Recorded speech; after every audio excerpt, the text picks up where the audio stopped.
Okay, we're live streaming now, so the meeting will start shortly.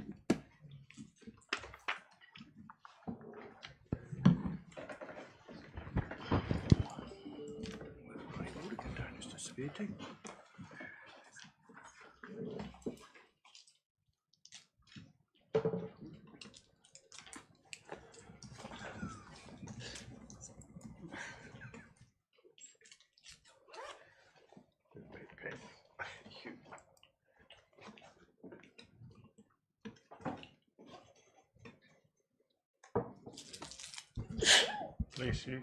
Excuse me. I was explaining to a staff member the origins of that this morning. Huh?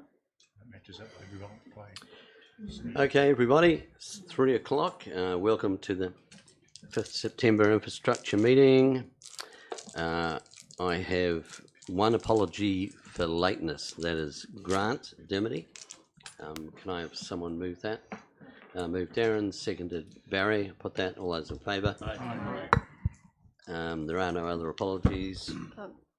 Excuse me, Mr. Chair. I will have to dip out at 5:30 this evening. That is fine. Hopefully we got most of it done. Yeah. Right, it takes us to the no public forum. It takes us to the minutes of the infrastructure meeting from the 1st of August. Can I have someone move that they are true and correct, please? Move Trish, seconded Peter. All those in favour? Aye. That takes us to temporary road closure. Russell, do you want to come and speak to that, or no? Does it need a speaking to? It's pretty self-explanatory. Yeah, I just always like to give people the Unless you want opportunity. to talk, Russell.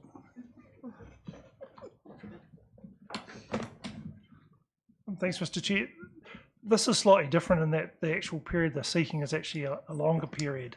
And it's in an area where we don't see there's going to be any significant disruption for that period, and it can be accommodated by our network. So we're reasonably happy to be able to support that, to have another event. So we think it's going to operate pretty successfully. Okay, any questions for Russell? Peter? Yeah, just through you, Mr. Chair. Russell, given that being a Saturday, are there any large events programmed for Rugby Park that same weekend? Because there's an event on at Rugby Park, but the people that attend Rugby Park will fill up these streets that are mentioned here. Council, I'm not aware, but it's a good point. We will check and coordinate with them if there is, because this is just one block. This is one section. So Yeah, at this stage of it, there's no super rugby games planned for Rugby Park over that weekend, though further north, but just in case there is a change. thank you. We will check. You. No other questions? Okay, there's 3 recommendations. Can I have someone move those, please? Move Darren, second Leslie. Put those. All those in favour? Aye. Against, that is carried. Takes us now to a road stopping for Bigger Street.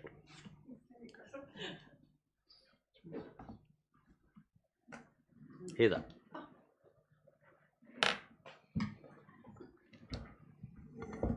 Thank you, Mr. Chair.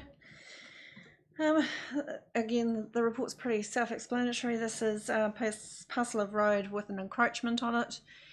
Council resolved to commence the road stopping process. We have done the public notification process, and now just asking for council to recommend we stop the road and dispose of the land to the encroachment area. Thanks. Right, questions for Heather? No? Excellent. Thank you. Okay, we've got... oh, sorry, we do have a No question? I was just going to move. Okay, right. The recommendations are we received the report, and pursuant to the sections 116 and 117 of the Works Act, Council authorises the stopping of the subject portion of the road.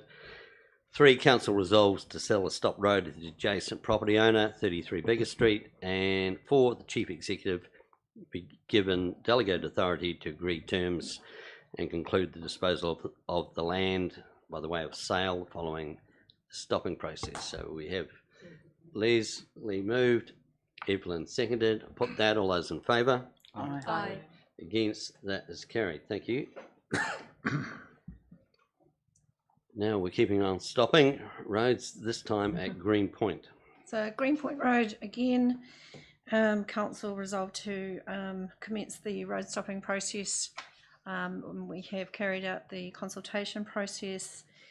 We had received a submission from one of the encroaching property owners who was interested in purchasing that portion of the land. We'd also received some information from Hiringa Anoku, and I'm not sure if I've pronounced that correctly, but in regards to some barriers at the other part of Greenpoint Road, that's just a farmer's fence, and they're recommending that these might be looked at in the future. So no real submissions in objection. And so the next step will be to negotiate with the adjacent landowners as to who would be interested in purchasing what parcels of land. Following on from that would be a survey, and then seek the Minister of Land consent to the disposal if council agree to the same. So again, is Michael doing the wheeling and dealing? Yeah, He would, yes. Right, okay. With respect to the final sale, any questions for Heather? Yes, Pania. Great. I'm just, when I looked at the photo and in the location, given it's such a long stretch of land, and if those interested in the coming off the highway part, what happens to the back piece? So there is Because there won't access. be any other access, that's all. So Greenpoint Road is if you look at the aerial photograph, Yeah. it actually is a loop, Yeah. and we're proposing to just stop that south part of that loop, so there still is access right to the back via the loop. Yeah. I see where it is, but I know that it doesn't quite go right round. So it would no longer become a loop road. Yeah. Barry? Yeah, I noticed on the aerial photo here on the actual stating of the Bluff Highway that it's got a tiara to a Repa.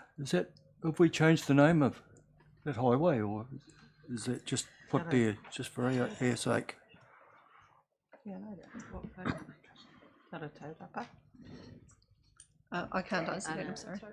Te Arataurapa is part of the Te Araroa Trail. It is the part that goes from Waihopai to Motupohui On the On the side. on the side. yeah, sorry, yes. So it runs down there. So that's the track. Tom? Yeah. What happens if one or more landowners decide not to take up the offer? We don't want a parcel of landlocked land. So if that is the case, then we would bring this back to council for a decision as to how that might affect. So is it essentially all in or none in? Is that how it works? It's not necessarily. It could be adjoining landowners might buy more than the piece of land right beside their property. Okay, thank you. Further questions? No, that's the case. We have to receive the report, review the submissions, following public consultation, approve negotiation with adjacent landowners, subject to the acts as previous, 116 and 117. We can authorise the stopping of that subject portion of the road, and again, 5 is that the chief executive will be given the delegated authority to agree to the terms. Ria, moving, To move those. and seconded Panya. Put those, all those in favour? Aye. Against? Carried. Thank you. Thank you, Heather. Right, draft government policy statement on land transport, GPS. Not a global positional satellite.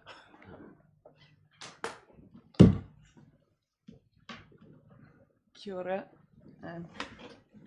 So the draft government policy statement has been released by the Ministry of Transport, and this sets the Minister's expectations for the land transport delivery into the next 3 years, but looking forward into a 10-year programme.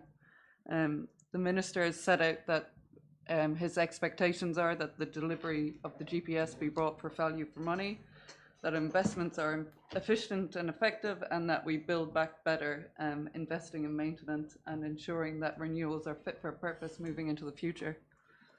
There's 2 new strategic priorities that have been added into the initial 4, and that's to integrate freight systems. So that's looking into well-designed, operated, and efficient and resilient freight systems going interregionally specifically. And then that there's sustainable regional and urban development, and so that's within cities, that there's transport options and enabling housing supply measures and resilient productive towns. Through the GPS, they set out the activity classes for Wakakotahi and the ranges that are enabled through the GPS, and there is one significant change in there, that there's a new activity called interregional public transport, which may be of benefit to the region, but not necessarily specifically to the city. That's probably the main changes set out in this GPS 24 from 2021. Anything to add, Russell? Do you want to talk about our submission, Russell? Mr. Chair, we would like to change the recommendation slightly to actually give you delegated authority to actually approve the submission if that's appropriate. The submissions, I think, close on the 15th, and unfortunately we won't necessarily have time to submit them to council, but really it's you'll have seen in the draft that there's a range of questions, and really it's a response that we would like to draft for the chair to be able to approve, which really does, I guess, supports what Leslie was saying, but it's really making sure that the amount of money that's available to us is actually fit for purpose for our roads, and we get enough maintenance. Obviously safety is important, but it's actually how we actually, I guess, support those priorities in the GPS. Right, questions, anyone? Barry, then Tom. Yeah, I was having a look at it. It all seems to end up about Ashburton. There's nothing said about the Bluff Highway, or it's shocking, that thing. Some work needs done on that. We need to mention that in a submission if we're going to. Part of our response that we will give to Chair Pottinger is that we would like that the strategic investment programme considers all cities and towns, especially those that have one route in and one route out, for consideration through resilience projects, and that it's not just refined to those that are listed in their programme. Thank you. Tom. Look, I was going to make pretty much exactly the same point, and when I read the draft submission that we have here, it seemed to me to be a bit light on expressing maybe disappointment. To have nothing south of Ashburton seems ridiculous to me, to be honest. I mean, I cannot rank the priorities. I don't suppose, well, you probably can, we cannot. But I think if the map was the other way around and there was nothing north of Napier, then there would be outcry, probably. So maybe we're being a bit understanding. Taking on board. Leslie. Thanks, Mr. Chair. I was just going to comment on the number 2 in the draft submission, where you have noted the access to the Bluff Township is by that one route only, which we know. Just interested, how many other towns are in that position? Within our region, there are none, but I can't comment nationally, sorry. Just thought it might be interesting to just refer to the rarity of that situation, just to slightly beef up that sentence. Mr. Chair, I think it's also quite unique in that it's actually serviced by the state highway. So I think that's part of one of our key strategic routes up and down the country. And I think that's probably one of the big differences, that most townships on the coastal are often served by more than one or have an alternative link. And I guess that's part of, part of our uniqueness, is that we're actually at the end of a road, and how we actually service that and how we support that. We understand our colleagues from Wakutahi are actually working pretty hard also to actually encourage that level of investment to make sure that roads is as resilient as it can be. And I guess the level of detail from the GPS is often very, very high, so you won't always see some of that detail that could well be in some of those programs. But council making their point that it's actually a key route for part of our community is pretty vital to us. Russell's just extended my point, which was if we could just beef up that reference, because I think the rarity of that situation it just could be highlighted even more strongly than what we've got there now, because I actually struggle to think of another township that is in that position with the state highway. Yeah. So I take it, Russell, that State Highway 1 is not equal everywhere you go, the treatment given to it. So obviously, it's very important. The state highway from Invercargill to Bluff is a lifeline piece of infrastructure, so That's something that State Highway 1. It would have a different level of priority. Yeah, that's what I thought. Certainly there are different regional priorities for the highways, and certainly some of the highways, like between Auckland and Tauranga and those sort of places, have different, I guess, statuses across their I guess, maintenance and operations. But we are a regional state highway. Okay, just Rhea, yeah? Me? Rhea. Thank you, Mr. Chair. I just wanted to add that having gone through that and the information that we received, it was disappointing to see that of the 14 key projects, that none of those had been identified for down here in Invercargill and Southland. So I think that adds further weight to the Bluff route, how there's only one way in and out. And the other thing, when I look at the costing increases associated with the GPS plan, it equates to $1 per average of each motorist. And I think that if they're serious about this draft plan, there needs to be more investment than $1 per average motorist on the roads. I've got a question. Oh, sorry, Grant. You go and then I can. Okay, my question was around the extra 2 cents on, a litre of petrol. Now, that's all fine, but what about electric vehicles? Are they addressing that? So the current EVs are excluded from RUC until the end of March 2024, and heavy vehicles, EV vehicles, are excluded from RUC until the end of December 2025. There has been recent reported by the Herald that the Environmental Regulation Project is including investigation into e-RUC charges, but that's all that's been indicated from Wakutahi so far. Okay, Grant, then Mr. Mayor. Yeah, thanks, Chair. Just with respect to the table on 33 of board books and the forecast that they're making around local road maintenance, does the percentage increases that they're forecasting align with the percentage increases we have within our roading budgets for those same periods? I haven't necessarily done the direct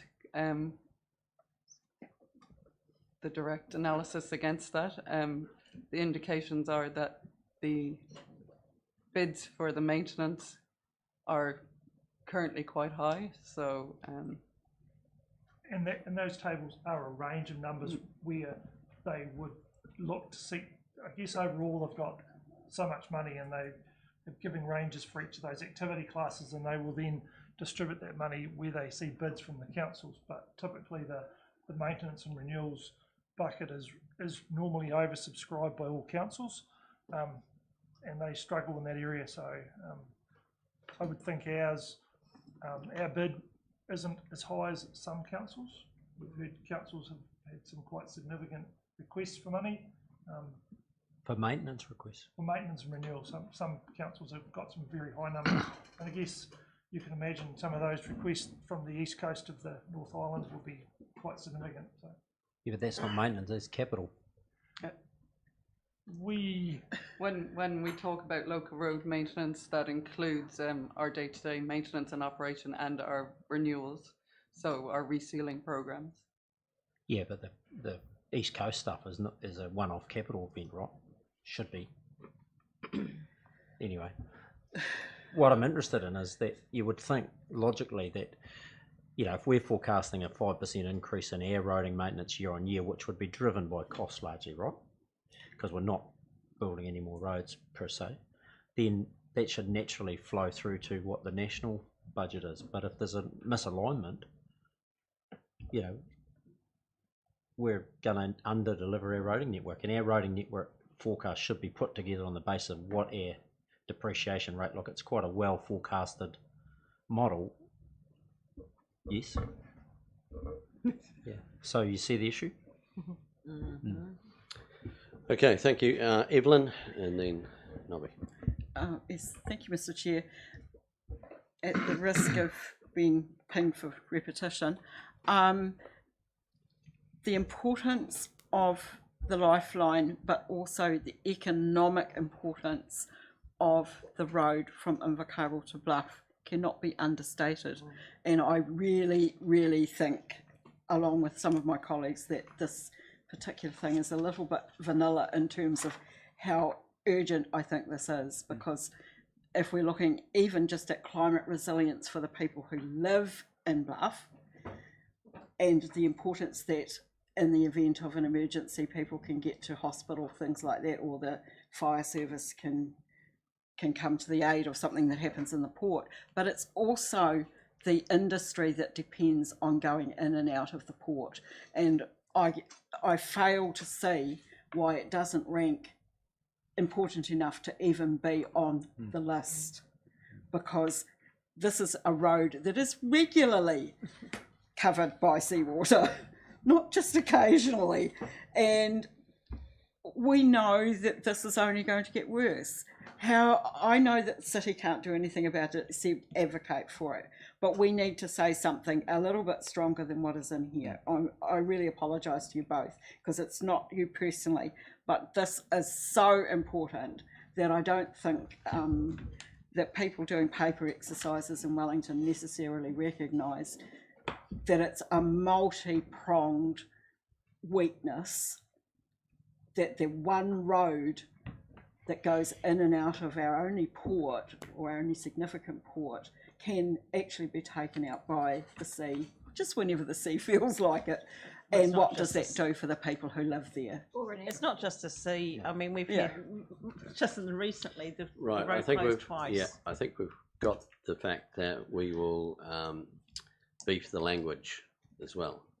And Mr. Chair, we could also seek a representative from Waka Katahi to come and speak to council, and I guess that would be another good opportunity to perhaps. In fact, I grabbed his contact details at the recent conference. So, yep, there we can do that. Awesome, Nobby. Yeah, just on the issue of the impact of the e-vehicles, with the coming election, Nationals being clear that they will scrap excise tax on fuel and have a road user charge across all vehicles, depending on the class of the vehicle, so it's more evenly spread. And I think Waka Kotahi has been making overtones to the government in recent times, especially around local government New Zealand, around their inability to have enough funding. So I think either way, whichever party's in, we'll get some movement on that. Okay, right. I think we're about all good. Okay, we've got 3 recommendations. We received the report on the government GPS. We actually received the tabled draft feedback for submission, and we approved the tabled draft. Hold on. We receive it, approve it subject to Some the wordsmithing. We need to include that. Some strengthening of words. Which you'll oversee. Yeah. Yeah. Do we need to include that? Mm-hmm. Strengthening the Yeah, we'll just, can we tweak that?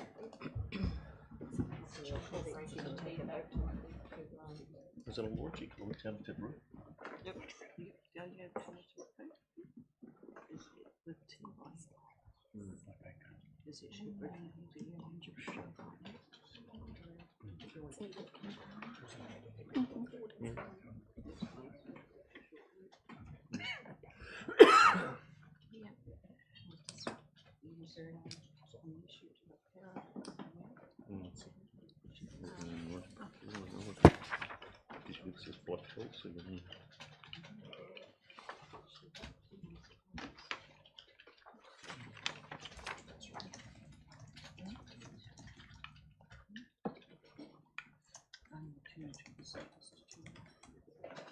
Right, what do we got?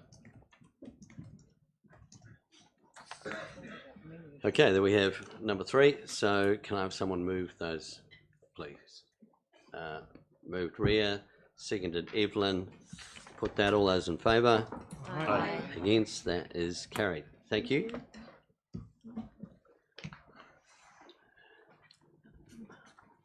That now takes us to the adoption of the CCTV policy consultation. Is that Rhiannon or Andrew? Rhiannon.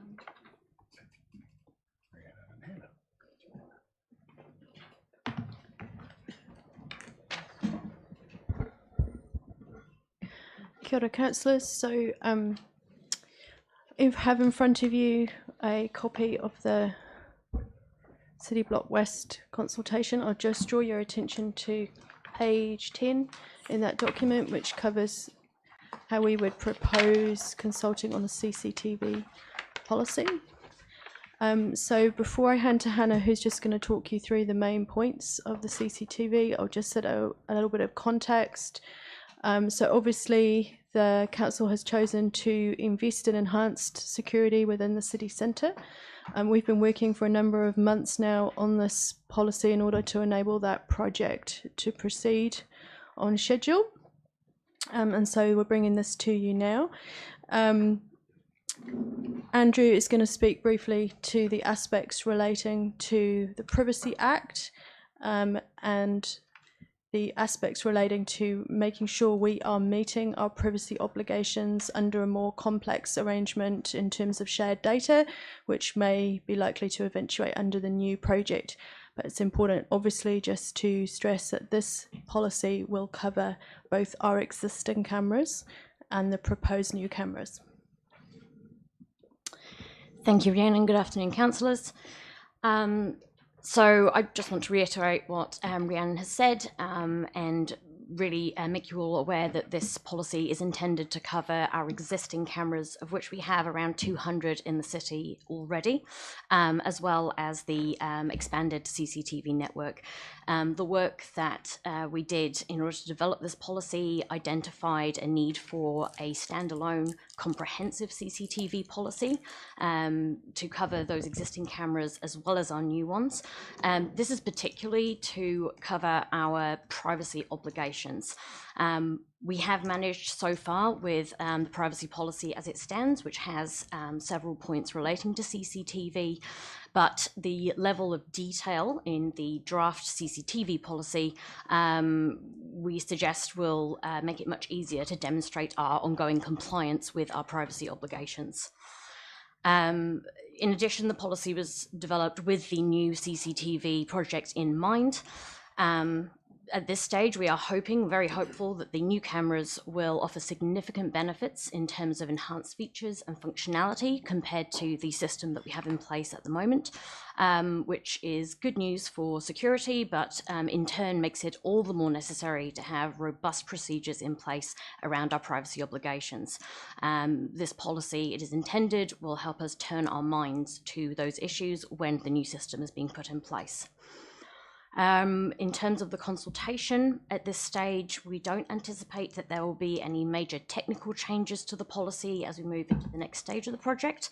The only changes that may happen as we get further down the line could be, for instance, how we store our data, which precise systems are used.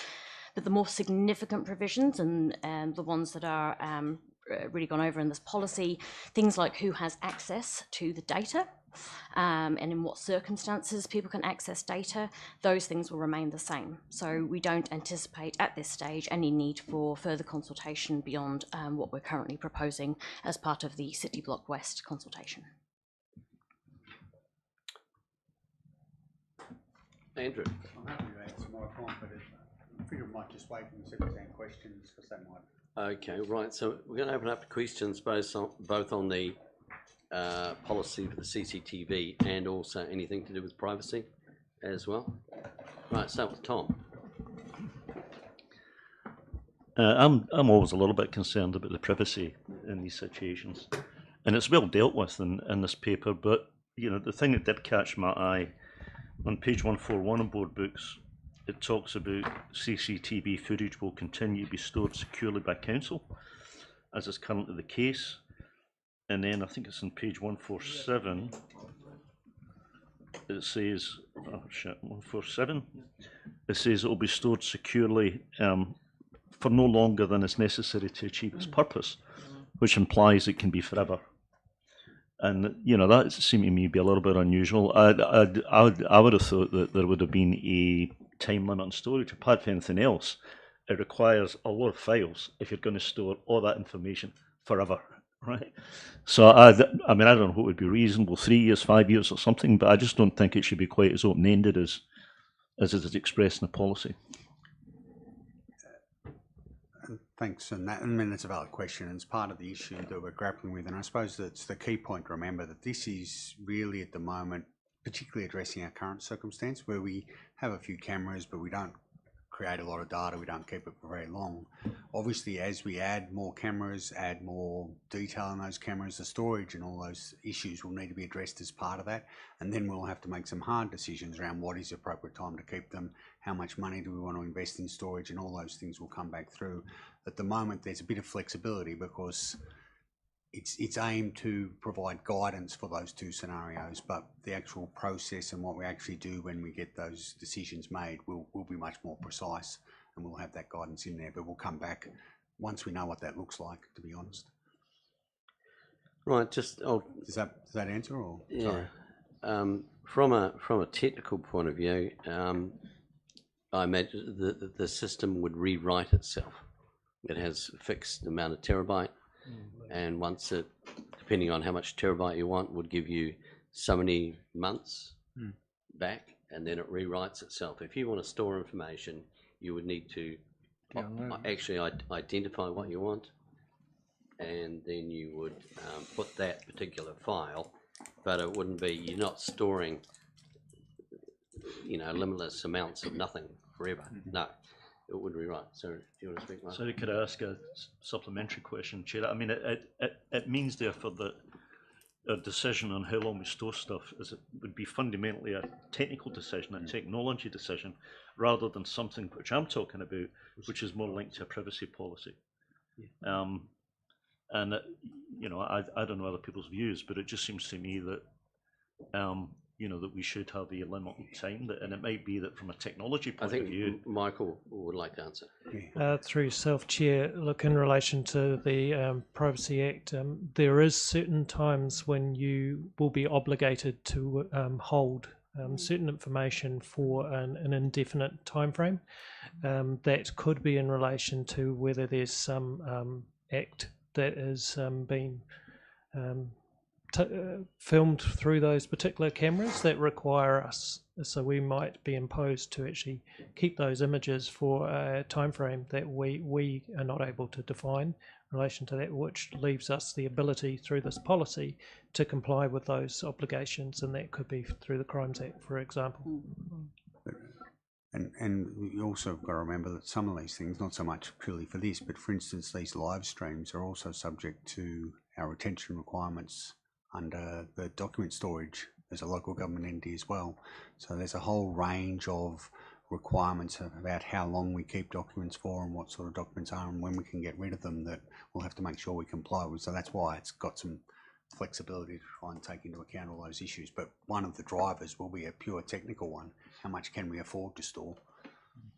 Okay. So what happens, can I ask another question? Would you mind? Last shot. So what happens if there's a technology limit which is less than infinite, which is, you know, the situation where there are particular events that we have to store?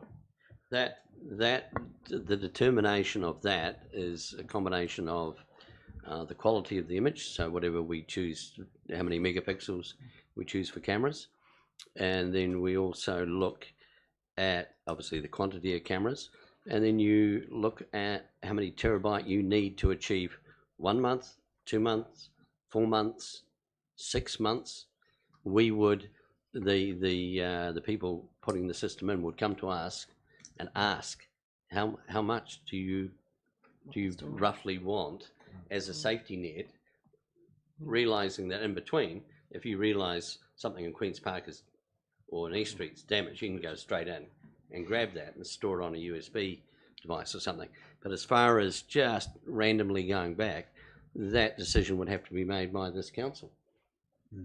Michael? Through yourself, Chair, there is archives and deep archives in relation to the storage capability. So those images that I was referring to in the first case would end up being in our deep archives side of it. From perspective of when it becomes legislative compliant, sadly the cost prohibitive doesn't come into the equation. We will be legislatively required in some of those cases. I wouldn't have thought that would be a cumbersome amount, but we would end up putting it in a deep archive, which means it doesn't take up as much storage as it's in a readily accessible component. But there is times that we would need to do that, and sadly that does mean we have to look at our storage capability. Digitally does make it a little bit easier than in the physical form from that perspective. Right, okay, that's Tom Guest for the rest of the day. And now we move to, we got Grant, Evelyn, Leslie, Alex, and then Nobby. Yeah. Okay. Thanks, Chair. So a couple of things. Note that the lack of response from the government departments around the privacy thing. If you go onto the web page, it clearly states that the policy for CCTV must outline how long the information is going to be kept for. So that's to Tom's point, it must be stated as part of a CCTV program. What my question is though is, there's other cities that have this technology, use it. Have we reached out to them to review their policy, or are we just trying to reinvent the wheel? The short answer is yes. The long answer is that the devil is not so much. Well, again, we've got two different questions here. The first one is our existing policy works for our existing uses. What you're talking about is the sharing of information, and where the devil is in the detail is that the investigations, which you all would have seen from the Privacy Commissioner, have all looked at whether the police have dealt with the information that they've been able to access appropriately, and they've been able to say, we got it from the council, who dealt with every privacy issue from their end. And so it's that interaction that we're really talking about, which is very grey in terms of what that agreement looks like. And that's why this policy says our policy is to deal with privacy in accordance with the Privacy Act. And pretty much when you break it down, that's what this says. We will have an arrangement with whoever accesses our documents that ensures that both we and they comply with the obligations under the Privacy Act. And that's the bit that isn't in there, that there's no transparency over those agreements. There are councils that have agreements with third-party providers, but at its core, it's that individual agreement that will drive our relationship with third parties, and that's the piece of work still to be done. So supplementary. So which cities did we speak to? Because they're actually using this now, right? Yes. So which cities did we speak to? I don't know in specific, but we looked at all the policies that they've got presented on the paper on their websites and had a review of different policies that are around, and that's why we went to the Privacy Commissioner, because they've done investigations into this place and said, tell me which approaches you've looked at that told us that you've got compliance, and that's why we went up to that level to try and say, and that's where we got to the point where they said, well, we don't have any more. We haven't looked any further at this issue other than what's on our website. So we haven't spoken to any particular people on councils, we've just read their policy statements. We've looked at their policy statements and we've spoke to the provider that we were looking at for who we were going to provide it to, and asked them for their documentation around what they're going to give us in terms of what that agreement will say and how we'll be able to ensure compliance. And it all turns on, look, the problem we have at the moment is that we've got an existing lot of cameras that we use, and we think there hasn't been any issues. We manage them okay. The policy covers that. The problem is once we start to share with a third party, that is an individual transaction. We've got to deal with that as it comes up and see what that looks like, see what the usage is, see whether or not they're going to be storing it, see all those things will have to be dealt with, for want of a better description, on the fly. This policy just says we will do those conversations consistent with this policy. Happy, Grant? I wouldn't say happy. Okay. Evelyn? Okay, so the first thing, I don't want to get too much in the mud about the operational side of those particular things, but I imagine that where the Crimes Act applies is going to be where the long-term storage is going to be really important, because you've got to cover the person's right to appeal and all those sorts of things. I imagine that they're going to want to be able to access it for a longer number of years rather than a longer number of months. Yes, but the short answer, and this has been touched on to a certain extent, most of the time you'll know that fairly quickly, and so there'll be copies. It won't necessarily be on us, the police or whoever will have a copy, and so there'll be other versions around. We won't be the sole repository. It really comes down to a fundamental question. How long do you think is an appropriate time for someone to come back to you and ask a question around a crime that they might have not have otherwise asked you? That's really what you've got to ask yourself, because once it's identified, effectively what the CE and the chair were saying, you'll pull that out. Yes. You'll store it somewhere else. Someone else will have it. You can then, the original can be disposed of in a different way. It's to make the policy or to make the cameras effective. It's no good keeping them for 2 hours. Might be no good keeping them for a week. You might say a month's an appropriate time, and that's what will drive your decision making. But you'll make that decision once you start to say, what are we using it for? What's our purpose? A lot of hypotheticals that will have to be worked through to make the approach and everything you're doing practical and functional from a cost and a user perspective. So my principal question, apart from that, so thank you for that reassurance, because I thought that was what I'd backed up, but the systems that don't talk to each other, what are we going to do about that? Because I noticed that in there as well, that as we're adding on, this new system will talk to all parts of it, but what about the stuff that we have existing now, and what are we going to have to do to make it a more integrated package? And is that something for 2 years down the road or something like that? I think the short answer is yes, that is probably a conversation for a little bit further down the road. The CCTV we have is of just mixed quality, usefulness, etc., etc. Part of the external consultation that's going on is sort of identifying the weaknesses and the strengths in that system, and figuring out how we make better use of it. So that's all part of the sort of the new CCTV project, as it's sort of being called, that's going to be rolled out. It's not just here's some new cameras; it's looking at the system as a whole and making sure that everything is working effectively. Thank you. Leslie. Thanks, Mr. Chair. I was just going to make the comment that on page 147 it says footage is kept no longer than necessary to achieve its purpose. So you have to go back to page 145 and look at the list of purposes there. And we're not at the point yet where we actually have worked through all the implications of that whole set of purposes that are on page 145. So for wording of the moment in this draft, that's what's on page 147 seems reasonable and needs some work, and we'll probably come back to this committee for more refinement at a not too distant point, but I'm not sure at the moment that we could define it anymore in this particular draft until we've worked through all those purposes and their implications. For instance, the purpose statement includes obligations under legislation, says the Privacy Act. We know the Crimes Act, and I can think of several other acts that actually would have created obligations. So there's quite a bit more work to be done, it seems to me. Absolutely, no, totally agree there. Alex. Thank you, Mr. Chair. I just wanted to discuss and perhaps outline that in the end of the updated privacy policy, it's got a bit about accessing and correcting your personal information and a bit about what we're obligated to do in terms of notifying breaches to the Act, but it doesn't say or outline the process on how anybody could actually notify of a suspected or obvious breach.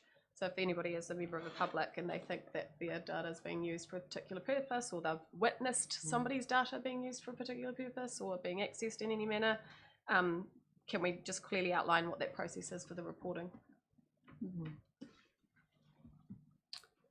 Nobby. Thank you, Chair. I've got about half a dozen issues.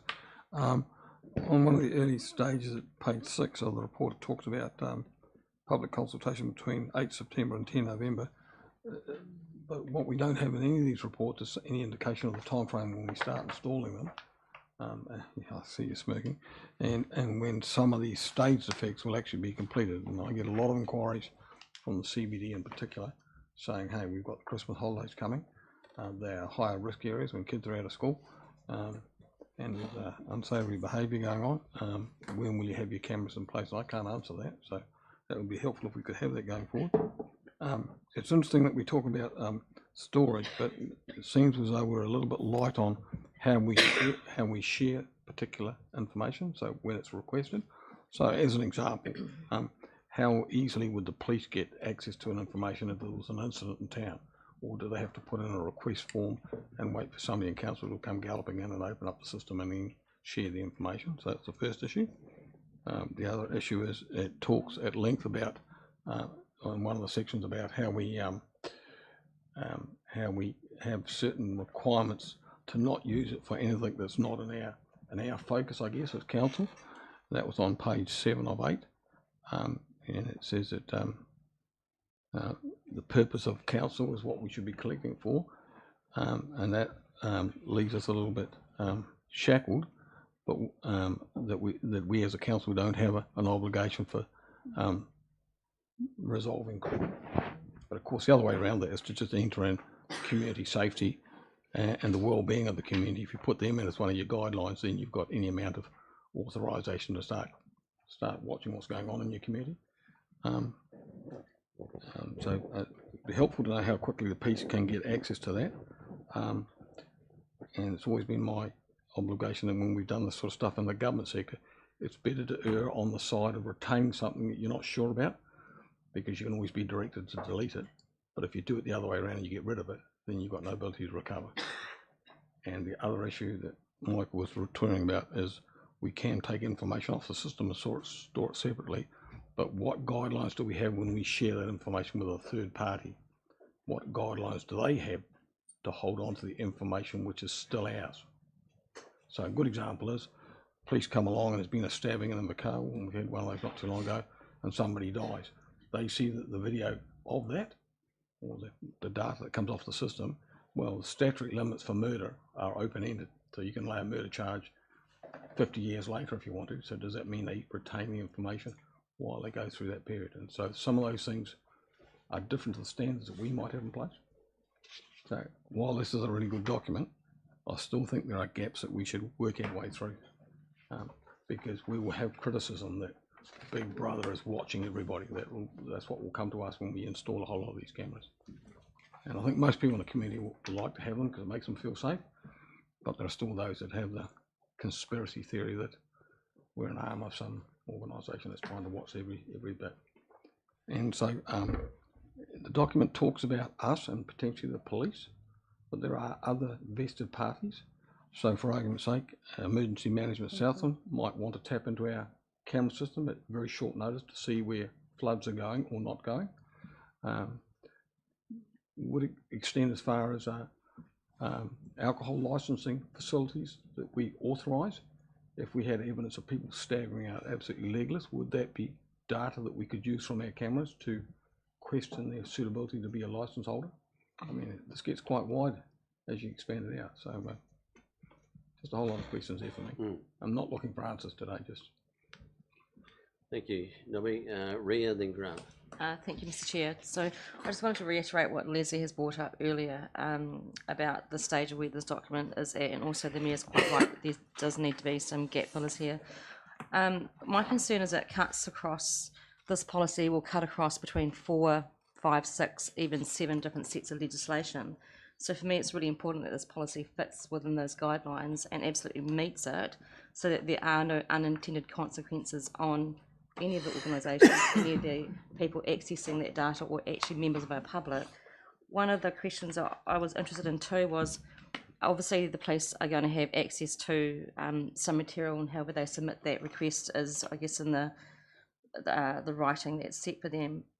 But this, like Nobby, you just said about a murder act or something like that, so the police will have access to a crime from our data, you know, and then what about the third party? Does the media get to print those images in the newspaper, and then that information then carries on to a court and some kind of criminal element? So I'm thinking in my head, when we talk about third parties accessing that data, it also has to fit within all of that legislation that this policy will cut through. So that's probably where my concerns are, and what Alex said, accessing and correcting your personal information. I'm interested, and I know this can be worked on later too. If someone rings and says, "I'm sorry, but you don't have the right information that you're carrying for me," and that person's set inside of a crime situation when they require for court, and that information is not right, and if the cameras captures something that is it can be proven to be not quite correct, at what stage can that information be corrected? Because it says here that it is up to the council to correct that information if they feel that the information is right. So what would that process be, like Alex said, to ensure that the information is correct as soon as possible? So that's probably where my concerns are coming from. I think, I mean, just many of the questions are the differences between policy and procedure. The policy is by its very nature broad, and as I said, you could really just say comply with the Privacy Act. The Privacy Act itself actually prescribes many of those procedures for us, and so we could lay them all out in here, but it just becomes, we need to have, and we do have documents here behind it, so we already have people who correct their information, and we have a process we go through for that. This is really just to highlight the specific issues that will come around with CCTV, and also to highlight some of the issues that will come around when we go to discussing those exact points. How do people get access? But until we have that proposal that we can work through with this policy and create the procedure, we're just shooting a little bit in the dark. We're saying, yes, third parties will be able to access. Who they are, we'll have a different procedure for each one. Press, as a general rule, we would say would not have a purpose for it, and so we wouldn't release it. But until we know the scenarios we're looking at, we then revert back to the policy and say, what does the policy say? What does the Privacy Act say? What's the purpose of the access? Why have we got the information? And it's back to the Mayor's first point, and it is drawn out in here because it is fundamental. The Privacy Act starts from the proposition that you cannot collect information that you do not need. Correct. So from the go to woe, that's got to be the first question we ask ourselves. Why do we need the information? Because it's true of any information. CCTV by its very nature is very broad and makes that question more difficult to answer. Because do we really need to know a whole heap of stuff that a camera will capture?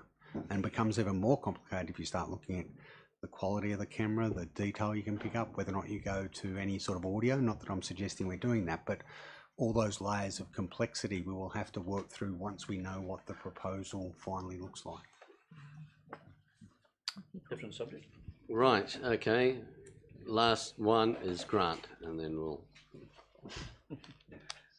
Can I trade off my question to Tom? No. No, Tom's gone. It's a little bit, thanks to you, just two things, and one to the Mayor's point around, is this project on target?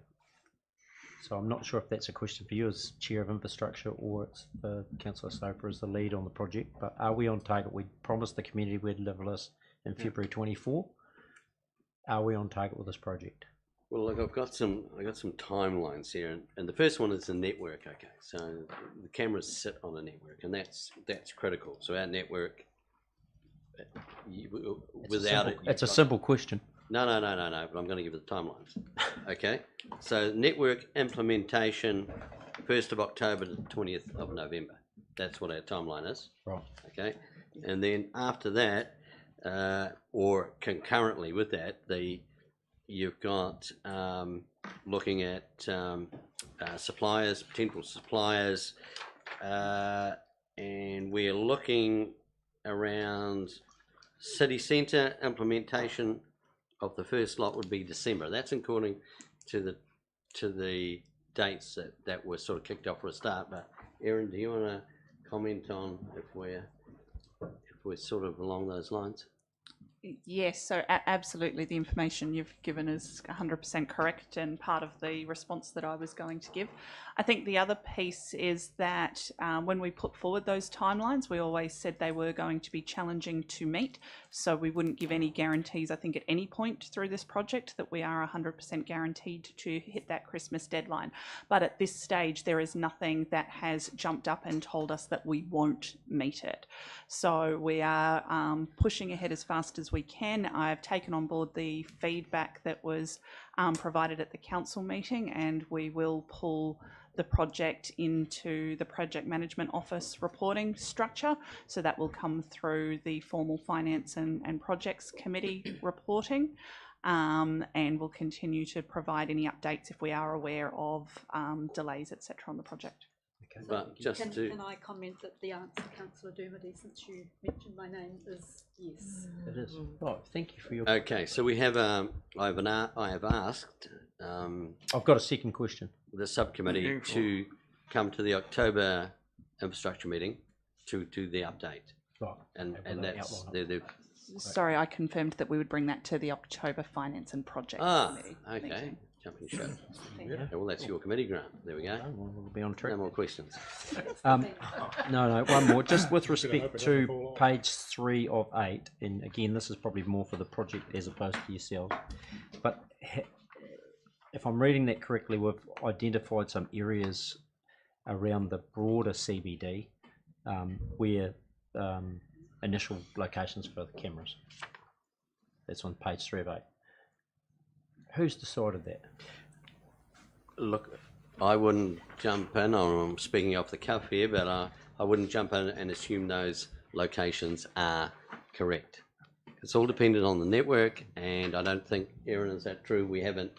That really hasn't been done in the final detail. No, absolutely not. So those are initial feedback that we've received around locations that we have been asked to look at and prioritise.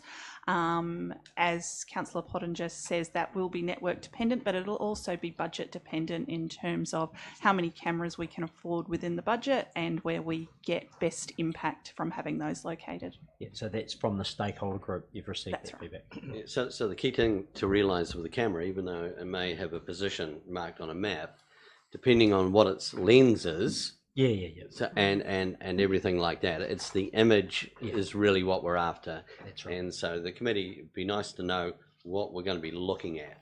What are the views? Not so much where the cameras are. It's what the final picture. Well, equally, it meets the needs of the stakeholders. True. Absolutely. Okay. Rightio. We've got 4 recommendations here. We receive the report. Agree to consult with the community on the draft CCTV policy. Adopt for consultation the draft CCTV policy.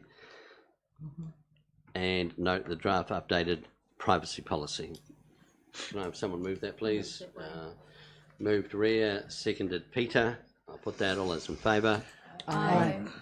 Against, that is carried. Now takes us to the last item, which is in public, which is the activities report.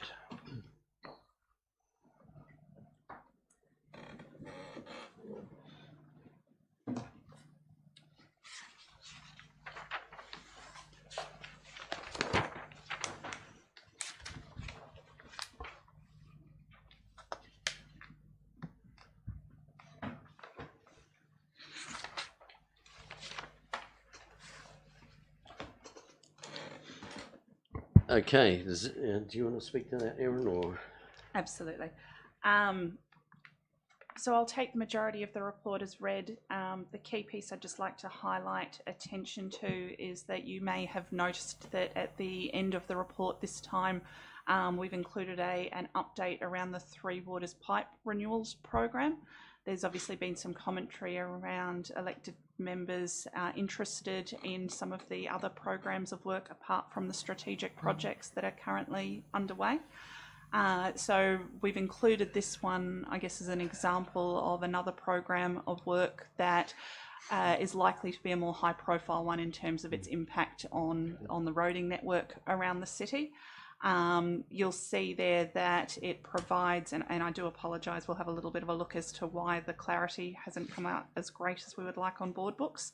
But you can see a list of the various different projects down the side, divided into whether they're a stormwater pipe, foul sewer or water pipe renewal project. And also there what phase they are in, whether they're in a planning, design, construction or closeout phase of the project. And in terms of, I guess, understanding where the project will be, at what time the project will be impacting the community, you can see the blue there indicates when that project will be in construction phase. So happy to take any feedback on that addition or any other questions from the report. Questions, Grant? Yeah, thanks, Chair. Thanks, Erin. I think that's a really good oversight and a good addition to sort of seeing it. One thing I'd raise just in the comments there, the trouble you're having getting a response from KiwiRail. Is that something the Mayor needs to get involved in? I mean, that's obviously significantly impacting that project. And, you know, I heard through other things I am with the Bluff community how slow they are to respond, and we probably need to wake that up a little bit, in my view. Look, I think or just start doing it.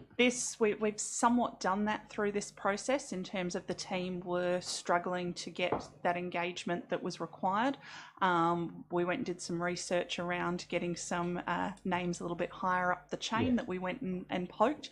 It still took a little bit of time, but I think it was an interesting process for them because we actually kept everybody, as we were sort of pointed from person to person, we kept the original people on the chain, and they were actually able to see how inefficient it was with us being actually given the runaround across multiple people. And that's actually what got us some good traction in the end when they, I think, realised internally that the process was a bit broken.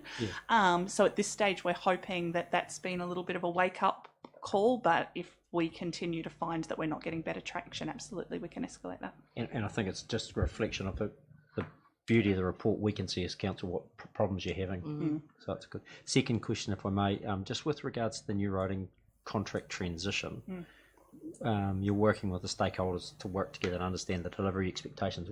We will see that back through this committee? That hadn't been the intention at this stage. Essentially, when we're speaking around that, we've got there's been a number of meetings through the transition, and then we've got the first kick-off meeting for the governance group for the contract on Friday this week, sorry. At this stage, probably we weren't planning to bring that back to council, but it's something we can have a little bit of a think about around giving some visibility of those key priorities of the new contract.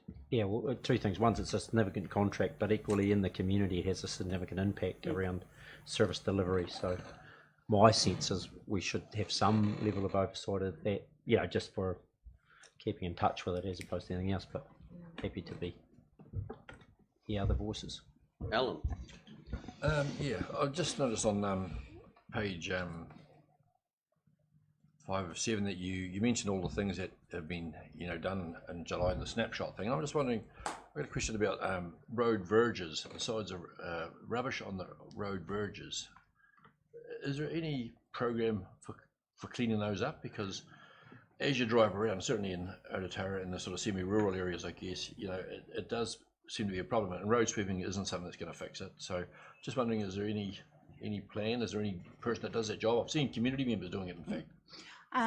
It depends in terms of whether or not it comes into the scope of this contract, or whether or not it's picked up as part of our parks, around whether or not it's road reserve or whether or not it's a garden or park and reserve.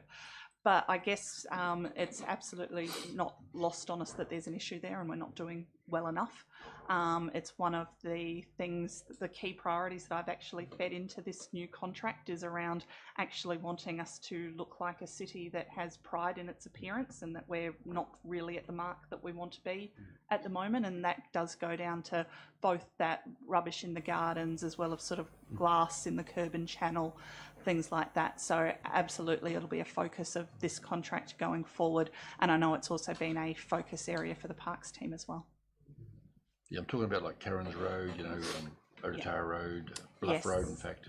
Yeah, not roadside usually pick up litter collection in those more sort of on those more rural roads. It's more CBD based, but something that we can have a look at as well. Okay, Grant again. Yeah, thanks, Chair. Taking over Tom's mentor as the number of questions. I think Alan raises a really good point, and the concern I would have is if we take responsibility picking that rubbish up versus if we engage our community about taking care of their own little village or part of their village or park. And I'd really like to see us maybe do some initiatives, you know, like with Queen's Park, where we have, you know, a take care of the park day. It could be Thompson's Bush or it could be Seaward Bush, where, you know, we turn up, we might put on some coffee carts and a sausage or something, and we as a community take care of our areas and just get a sense of pride back, as opposed to council just put more services on, which cost us money, and deal with a problem that, you know, in an ideal society shouldn't be there. Just a thought. I think it's a good point Alan raises. Right. Evelyn? So partly in response to Councillor Dermody, South Alive has initiated that in South City for quite some years, and I think we could all do it.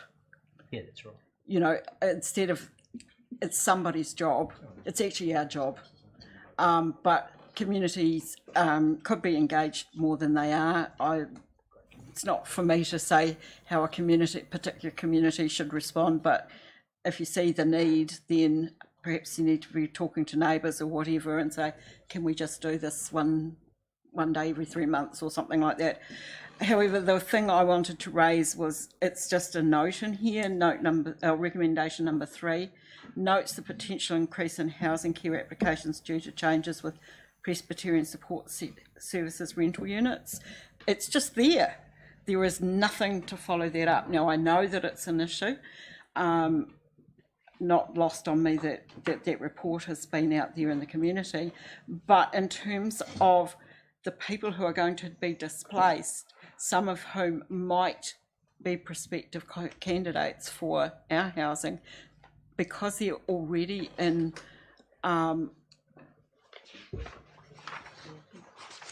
some sort of provided, you know, supported housing, community housing, whatever, however you want to phrase it, do they get priority for any vacancies in our system, or do they have to start at the bottom? Because this is actually quite urgent. And what, if anything, can City do to help this particular crisis situation?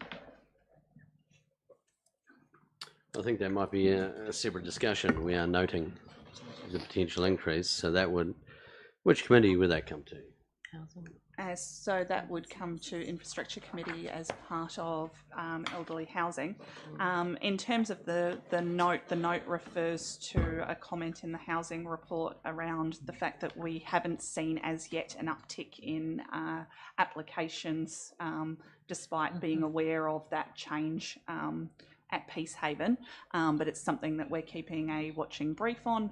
The team have also been out and have had discussions with the Peacehaven residents, but you're right, there isn't a different pathway into the process, and I think I'd warrant caution that all parties who are currently on the waiting list are obviously parties with need, otherwise they wouldn't be on the waiting list. And so I think I'd urge caution in considering a fast track approach. Where are we in increasing, obviously we've talked about it a lot, where are we in increasing the number of units from where we are now? That is that is one of our projects, isn't it, the Mayor? Yeah, thank you. Yeah, that's one of the projects I'm working on at the moment with a couple of councillors, but it's not a short-term fix. I mean, I'm picking it's probably a 12-month plus type thing. We need some assistance from government. We need to free up land. We need to get some income from that land to be able to do some of the stuff. Okay. Yep. There's no quick fix. No, thanks. All right, sorry, Trish. Oh, just really, in addition to what Grant said, I think we probably could encourage service clubs to be part of that. They're always looking for projects to do. I don't know how we do that, but you know, perhaps the comms team or something could ask if they were interested. Right, okay, we have 4 recommendations there for the activities report. Can I have someone move those, please? Move Barry, seconded Grant. We'll put that. All those in favour? Aye. Those against? That is carried. Thank you. That's all we have for the public section. I'd like to move now to the public excluded section, and in doing that, acknowledge that I move that we allow Rob Scott and Keith Avell, who are doing the update on WasteNet to us, a verbal update, be allowed to join us. So can I have someone second that, please? Yep. Thanks, Barry. I'll put that. All those in favour? Aye. Thank you. And